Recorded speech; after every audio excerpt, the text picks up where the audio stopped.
우리 4시까지 사건 종결 확인 안 되면 우리 헬멧 폐기된대요. 내가 생각해보니까 이 말을 못했어. 태풍 상사 2.0.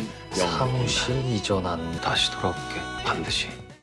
태국에서 극적인 위기를 맞는 태풍 상사 가족들. 쇠창살 사이에 두고 눈물 나는 면회를 하는 장면은 이미 산전수전 다 같이 겪는 가족이 된 게 느껴지던데요. 이 위기의 순간에 태풍이는 사람을 남기는 장사, 계산보다 사람이 먼저라던 아버지의 말씀대로 고마진을 구하고 사무실을 내주는 선택을 했군요. 태국에서 말이죠. 그 결과 다음화 예고편에서 사무실을 옮겨서 태풍 상사 시즌2를 시작합니다. 남문의 치킨 가게에서 말이죠. 태국 원정기, 고마진은 어떻게 구해냈는지, 헬멧은 어떻게 팔게 되는지, 위기 때마다 나오는 태풍이의 치트키와 다음화에서도 온 종일 달리는 오미선의 활약 예측해봅니다. 그리고 사무실 이전은 효바코를 자극하는 발단이 될 텐데요. 다급해진 빌런의 과욕이 드러내는 무리수도 정리해볼게요. 구독, 좋아요 누르셨죠? 그럼 끝까지 들어보세요. 극적인 순간에 탈출구를 찾아내는 태풍이의 센스는 사업 수완을 넘어서 정글에서도 살아남을 생존템 수준입니다. 슈박 안전화 수출할 때는 원양어선 찾아내고 밀가루 푸대를 약처럼 퍼먹더니 말이죠. 이번엔 손전등으로 OHP, 오버헤드 프로젝트를 대신해서 필름을 보여주니 말이죠. 이 물건 아시는 분들은 태풍이 세대가 아니실까 합니다.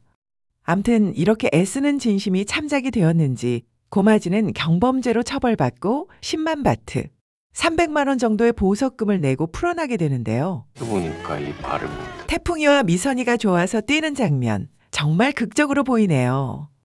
이제 문제는 헬멧이 폐기되는 시간까지 사건 종결 결과가 전달되는 것이죠. 항구까지는 못해도 1시간은 좋게 걸릴 것인데. 다음 화에서도 달리고 달리는 미선이 헬멧을 끌어안고 있는 오주임의 모습이 너무 다급하고 위험해 보이는데요. 폐기가 시작되고 뒤늦게 도착한 오주임은 남은 물량을 지키기 위해 뛰어든 것처럼 보입니다. 하지만 일부 폐기된 헬멧도 완전히 폐기가 되지 않는데요. 왜냐하면 단단한 헬멧이잖아요. 망치로 두드려도 깨지지 않을 정도였죠.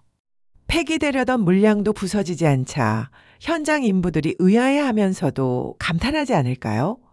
그 반응을 보고 태풍이가 헬멧을 모두 수거해서 결벽이 심하다던 니하킴 사장을 찾아가게 될 것 같아요. 그리고 사건도 종결되었으니 다시 거래를 제안하고 오주임이 제안한 대로 6개월 뒤 재고를 책임지기로 하고 판매를 하게 될 것 같습니다. 얼마나 극적으로 정리가 되었는지 태풍이의 이마에 또 피가 흐르는데요. 고마진과 오주임을 감싸고 있는 진한 포옹을 하는 모습에서 진정 회사의 사람을 지키는 믿음직한 사장님 모습이네요. 오주임은 이제 이렇게 고마진에게 인정받는 후임이 되었습니다. 윗사람이 아니고 사수가 되었다고 좋아하며 울컥하는 이유는 이제까지 눈치껏 배워가며 혼자 터득한 상사맨의 길이잖아요. 누가 도와주고 가르쳐주는 사람 없이 자신의 경험과 감으로 말이죠.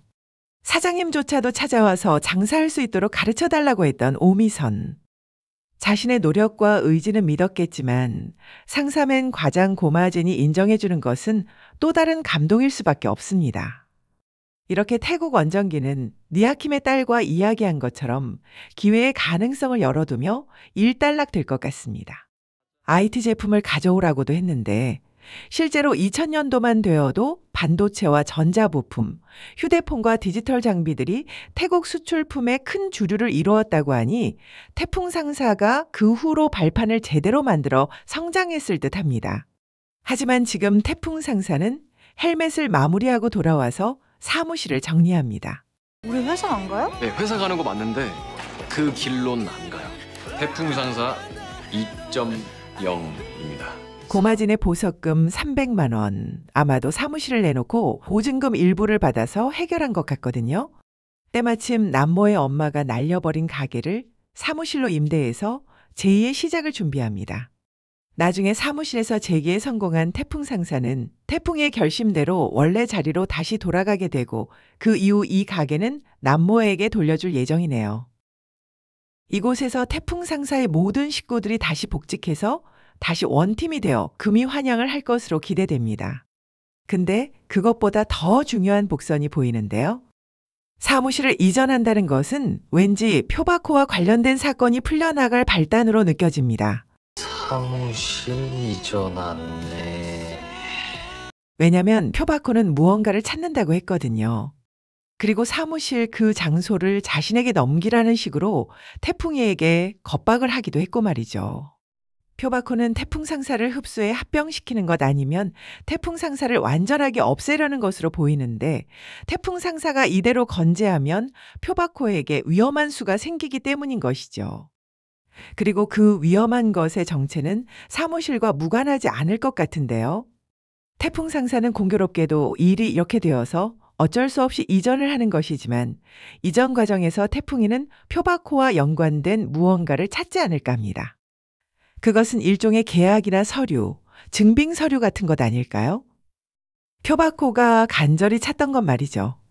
그리고 표바코가 보험이라고 생각하고 챙긴 것은 그가 바라보는 태풍 상사 가족들의 이력서 파일 그 자체일까요? 아니면 어떤 인물과 연관되어 있는 것일까요?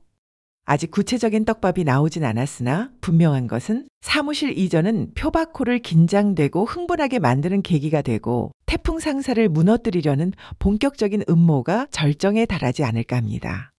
표바코가 본 태풍이는 막다른 길에서도 방법을 찾아내었잖아요. 그리고 장사 수완도 훌륭하고 그래서 이젠 사업을 방해하는 것이 아니고 더 강한 직접적인 무리수를 던지지 않을까 하는데요. 빌런들의 과욕이 가져오는 무리수는 항상 스스로의 함정이 되죠.